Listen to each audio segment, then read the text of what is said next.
efforts to reduce the corporate net income tax in Pennsylvania.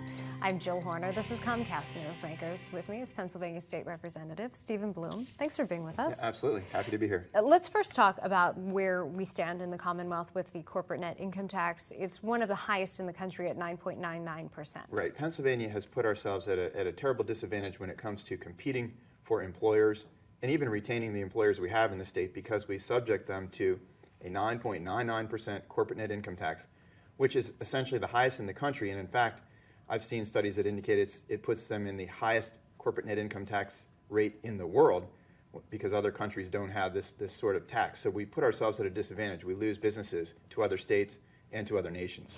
And let's focus on some of the efforts underway right now. There's House Bill 440, and this calls for a reduction in the corporate net income tax rate from 9.99% down to 6.99%. And the way in which it does that is by closing the Delaware loophole. What does that actually mean for corporations? The first thing we do is phase down the rate of that corporate net income tax. It puts us in the middle of the pack so we can compete with other states for those jobs and those investments.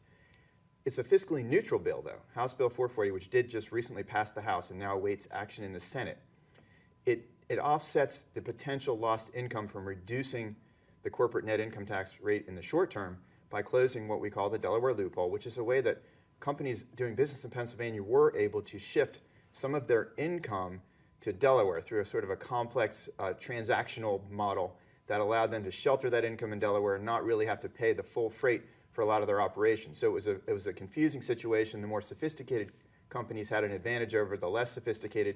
What we're doing is evening the playing field, leveling the field so everyone can compete, and making Pennsylvania more competitive overall in attracting these jobs and these investments. So you're aiming to prevent corporations from shifting profits earned here in the Commonwealth to Delaware or other low or no tax states. To a fair amount of tax, but we don't want to be the highest taxing state in the country.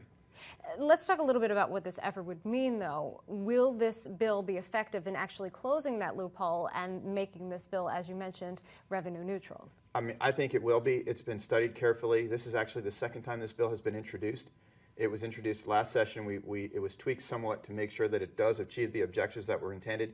It's been reviewed by the House Appropriations Committee. They've determined it to be fiscally neutral, so the math works.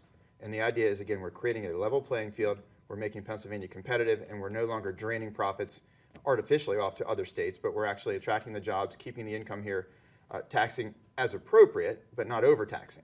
And that's really the magic to attracting investment.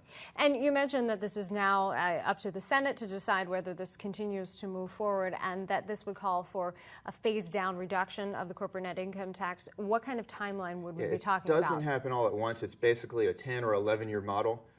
The rates start to go down in 2014, and by the time they're finished, it would be 2024 when the process is completed.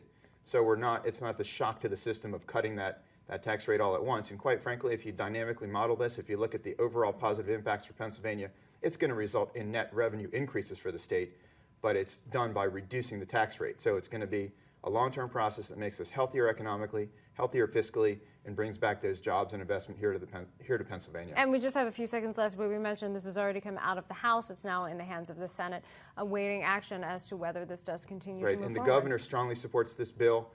We're hoping that the Senate will take action and gets it to the governor's desk so we can have this done in time for the final budget negotiations and so forth around June 30th. Thanks for being with us. Thank you, Jill. We've been talking with Pennsylvania State Representative Stephen Bloom. I'm Jill Horner for Comcast Newsmakers.